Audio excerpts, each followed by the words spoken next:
Jornal da Manhã, bom dia. No consultório de hoje estamos a falar de temas que preencheram os episódios de Fecheiros Secretos, uma série que teve transmissão na TVI e onde muitos factos difíceis de explicar foram levados à ficção.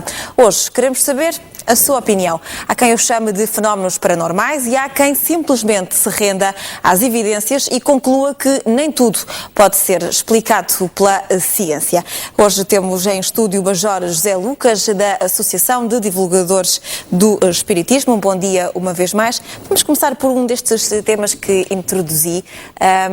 Há quem chame de fenómenos paranormais, há quem não concorde muito bem com este nome. Nós, inclusive, escolhemos este nome mais híbrido de ficheiros secretos. Também não há muito consenso na denominação deste tipo de situações. Eles são mais conhecidos por fenómenos espíritas, porque são fenómenos em que os espíritos interferem na nossa vida material. Quem são os espíritos? Os espíritos somos nós. A Rita é um espírito, eu sou outro. Estamos temporariamente no corpo de carne. Quando o nosso corpo morre pelo fenómeno natural da morte, nós passamos a ser espíritos fora do corpo de carne. Tão simples quanto isso. Os fenómenos não são paranormais, são normais. Os espíritos, as pessoas que estão do lado de lá da vida, como se costuma dizer, isto é, numa outra dimensão, uma dimensão extrafísica, elas interagem connosco para o bem e para o mal, constantemente, permanentemente. Há pessoas que têm uma determinada característica que nós chamamos de mediunidade, e que os cientistas chamam de percepção extrasensorial, é um sexto sentido. Todos nós temos, como diria o filósofo José Herculano Pires. Mas uns têm mais estimulada do que outros? Todos nós somos seres psi e um dia teremos essa característica desabrochada. Só que na grande maioria das pessoas essa característica está adormecida. Noutras está a desabrochar, que é o que está a acontecer hoje em dia. E noutras essa faculdade já desabrochou. São aquelas pessoas a quem chamamos médiuns. Convém realçar que o facto de ser médium não quer dizer que seja espírita. Por exemplo, a Rita pode ser médium, mas não é espírita, porque não conhece a ideia espírita, nem é adepta da ideia. Eu posso ser espírita ou adepto da ideia e não ser médium. Portanto, aquela associação que as pessoas se fazem, olha, aquele é médium, é espírita, não é. A grande maioria dos médiuns não são espíritas, uns são ateus, outros são budistas, outros são católicos, outros são de outras convicções filosóficas e ou religiosas. Isto para realçar o quê? Que nos jornais, nas rádios, nas televisões, muitas vezes aparecem aqueles anúncios de pessoas que se dizem espíritas, que prometem curas de tudo e mais alguma coisa, que têm consultórios abertos. São pessoas, quando muito, podem ser médios, a grande maioria são charlatães, porque os bons espíritos aconselham-nos a termos o nosso trabalho no dia-a-dia, a contribuir para a sociedade, a sermos bons cidadãos, corretos, honestos e, nas horas vagas, a dedicarmos ao estudo e à prática da doutrina espírita gratuitamente, com o único salário de ser útil ao próximo. Então fica também esta chega a quem nos está a ouvir. E quem já nos está a ligar são muitas pessoas. Vamos começar por ouvir Vítor Santos, que nos liga de São João de Estoril, tem 48 anos e é engenheiro. Bom dia, Vítor. Bom dia. Eu desejava fazer uma pergunta ao Sr. Major. Sim. Que é a seguinte, portanto, para além dos fenómenos, qual é que é a grande utilidade do espiritismo para a humanidade? Era só isso. Muito bem, Vítor. Muito obrigada por ter colocado esta questão. Vamos desde já tentar respondê-la. Major José Lucas. Bem, essa é uma questão que eu diria de fundo e que talvez fosse o mote para a renovação da sociedade. No dia em que nós entendermos que a reencarnação é uma realidade, que isto é uma passagem para outra margem, como dizia aquela música do Jafo Mega, no dia em que nós entendermos que somos imortais e que voltaremos ao palco da vida com novos corpos, embora com o mesmo psiquismo, nós vamos entender que há todo um conjunto de situações na sociedade que não fazem sentido. Por exemplo, o racismo. Se eu souber que poderei voltar num corpo de outra cor, não faz sentido eu ser racista. Ou seja, acreditar no espiritismo torna-nos melhores pessoas? Não é acreditar. Eu não acredito no espiritismo. Eu sei que é assim. Viver de porque acordo o acreditar é eu ter uma crença em algo que eu não posso provar. Ter consciência de eu ter uma crença em algo ou seguir algo que eu posso constatar no meu cotidiano. E torna as pessoas melhores pessoas? Sim, porque repara, Rita, você deixa de ser xenófoba, por exemplo. Porque sabe que amanhã pode reencarnar, por hipótese, pode reencarnar nos Estados Unidos, ou no Iraque, ou aqui, ou acolá, e por aí se me permite a brincadeira, podemos já presumir onde irá reencarnar o George Bush na próxima vida, não é? Vamos abolir as diferenças sociais, porque vamos olhar para os marginais da sociedade como seres humanos, nossos irmãos, que... Ou seja, torna-nos mais tolerantes, porque não sabemos em que é que podemos reencarnar. Mais humanos. Relativamente às diferenças sexuais, podemos reencarnar com a polaridade feminina ou masculina, daí deixa de fazer sentido aquela predominância do homem sobre a mulher ou vice-versa, e um outro fator que hoje é cada vez mais determinante é a ecologia.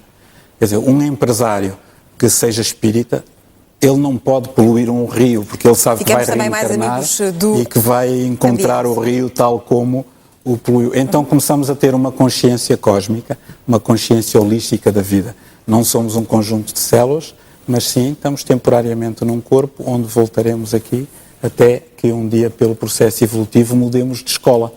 Porque a Terra é uma escola, não é? Vamos começar a ser um pouco mais rápidos, porque temos muitos telefonemas para ouvir. Maria Eugénia Abano, aposentada, liga-nos de Lisboa e tem 72 anos. Bom dia, Maria. Bom dia. Bom dia. O meu problema é que desde criança, o meu problema é mais, eram visões que eu tinha medo e era uma criança medrosa. O que é que via, Maria? Diga? O que é que via? Mas nesse tempo, quando criança, metia-me medo as caras que eu via. Só que nunca eu disse a um pai ou uma mãe ou alguém aquele meu medo. Foi crescendo comigo. E mais tarde tudo melhorou nas visões. Há muita visão e muita intuição de coisas que vão acontecer, que às vezes eu não sei quem são. Por exemplo, a Guerra do Golfo. Eu via soldados mortos, eu via gente naquelas terras. Não se tinha dado ainda começado a Guerra do Golfo. E isso assusta-me, quer dizer, fico assustada sem saber ler aquela visão, aquele sonho. Porque às vezes acordo e parece que estou a ver no televisor como estou a ver agora os senhores. Mais tarde, eu tenho uma visão também de um sonho, é tudo assim, acordo com aqueles sonhos, aquilo tudo. E contei ao meu pai que era vivo, que morreu agora aqui há 5 anos, uma situação que se deu com uma irmã minha, que ia-se dar com ele. Mas contei-lhe aquilo como sonho que eu vi. Mais tarde, deu-se precisamente aquilo que eu tinha visto aqui nesta casa em onde resido. Ele já faleceu, essa minha irmã até nem me fala. A seguir, há a situação de ver um neto mais novo que eu tenho, que eu quando vi, quer dizer, vejo o sonho, mas esse depois vi muito bem na cozinha, só que eu calmo e não posso, a família, alguns não sabem aceitar, só há uma pessoa na família que aceita tudo o que eu conto para ela. Conheci esse neto antes dele nascer, sem saber que havia uma gravidez. Quando esse bebê nasceu, era tal e qual aquilo que eu vi. Já tinha tido nessa sua visão. Maria, muito obrigada por ter partilhado connosco a sua experiência, neste caso de premonição. Vamos já ouvir outro telespectador, Amadeu Ferreira, que nos liga de Vila Nova de Gaia, tem 51 anos e é empregado fabril. Bom dia, Amadeu.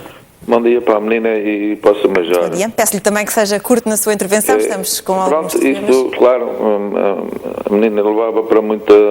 Podemos falar aqui bastante tempo, claro. Levava para uma manhã inteira, mas enfim, temos que já uma vez que há muitos ouvidos em linha. É assim, é com todo o respeito que me merece o Sr. Major e a sua causa que ele defende, e ele pode ser até uma pessoa muito honesta, muito coisa, não estou muito bem de acordo com aquilo que ele disse aí. Porque eu vou-me já identificar, eu sou um católico, como a maioria dos portugueses são, portanto 90% dos portugueses são católicos, uns mais praticantes, outros menos praticantes.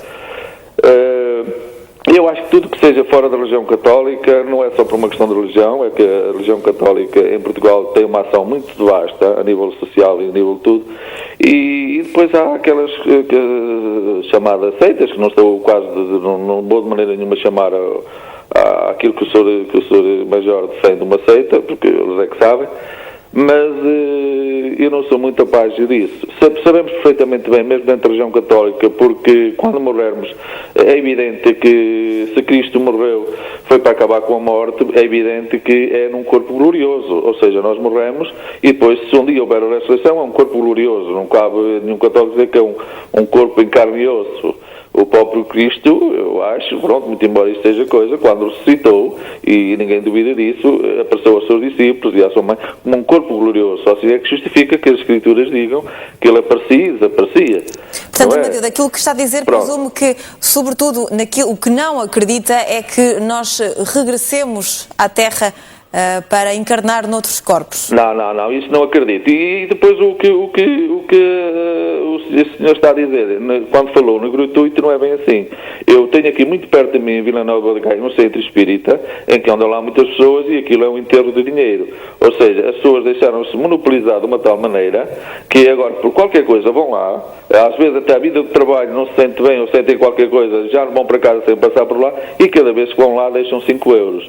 E isto eu posso provar, como quem quiser, e é verdade. E essa é uma senhora, uma moça ainda nova que os pais eram contra, tiveram grandes divergências com ela por fazer isso, pela qualquer coisinha que tinha, coisa. Mas agora já convenceu lá a levar o pai, já vai o pai, já a mãe, quer dizer aquilo. Amadeu, aproveito então essa sua chega no nosso consultório, obrigada pelo seu contacto, para questionar o Major José Lucas justamente sobre esta última parte que o nosso telespectador estava a falar, dos dinheiros envolvidos. É uma acusação frequente de que há muitas pessoas... Não. Aliás, se este caso que este senhor refere, obviamente que não é um centro espírita. Não é um centro... Estaremos a falar então daqueles tais charlatães. Sim, são pessoas que abusivamente utilizam o epíteto de espírita para granjearem a respeitabilidade que não têm, não é? O espiritismo é algo de muito sério, que se prima pela fraternidade, pelo auxílio desinteressado ao próximo. Nós temos os nossos trabalhos, as nossas famílias, como já referi, e nas horas vagas dedicamos, podemos ir para uma associação jogar matraquilhos ou qualquer coisa, mas dedicamos essas atividades. Quem vos procura para encontrar ajuda para alguma situação, vocês ajudam a pessoa sem cobrar nada? Sim, Rita, as associações espíritas, como qualquer associação cultural, têm os seus sócios. E os seus sócios que se cotizam e que pagam as cotas, a água, a luz, etc. E muitas vezes até pagando dinheiro do seu próprio bolso para manter por carolice as suas atividades. Não tem nada a ver com isto. Quanto às opiniões do Sr. Amadeu Ferreira, claro que respeitamos. O mais importante não é o que nos separa, mas o que nos une. O mais importante não é as pessoas serem católicas ou espíritas ou protestantes, mas sim serem pessoas honestas, corretas, não é? Porque o que vai determinar o nosso bem-estar no mundo espiritual não é o autocolante que nós levamos, não é? Mas sim a nossa paz espírita, a nossa tranquilidade, que deriva dos nossos sentimentos e das nossas atitudes. E já agora, em relação à nossa primeira telespectadora, que tinha visões que previam o futuro. Essa senhora é uma senhora, sem dúvida nenhuma, que tem mediunidade, e o conselho que eu daria era que frequentasse, nem que fosse uma vez por semana, uma associação espírita idónea, onde não houvesse cobrança, nem aceitação de dinheiros. E é muito fácil de encontrar associações espíritas idóneas. No país há mais de 100. Basta contactar, por exemplo, a Federação Espírita Portuguesa, na Amadora, e eles dão endereços. Em Lisboa há cerca de 20, no Porto e reencaminham as pessoas para cada local. Ou então através do site da ADEP, da Associação de Divulgadores de Espiritismo, em www.adeportugal.org, onde tem lá um mapa de Portugal, com também endereços. Com vários centros. E se houver algum centro que cobre, sem dúvida nenhuma, isso não é espírita, é de ir embora e procurar outro. Fica uma vez mais esse alerta. Vamos agora ouvir Maria, aposentada, que nos liga do Monte da Camparica e tem 55 anos. Muito bom dia. Bom dia, minha senhora, para si e para o Sr. Major. Olha, minha senhora, vou tentar ser muito rápido. Isto é o seguinte, eu há cerca de 32 anos, foi mesmo que a minha filha fez na sexta-feira 32 anos, estava de bebê. Antigamente não se chegava às familiares muito de perto. Os meus avós paternos eram de Miranda do Douro. E eu nunca os conheci, nem por fotografia, nem pessoalmente, porque não se chegava como se chega hoje aos locais. E eu andava de gravidez na altura, e uma má gravidez, e estive sempre praticamente na cama, iria para a casa da minha mãe todo o dia, estava na minha casa, enfim, passei uma má gravidez e dava-me para o fim sempre terrível.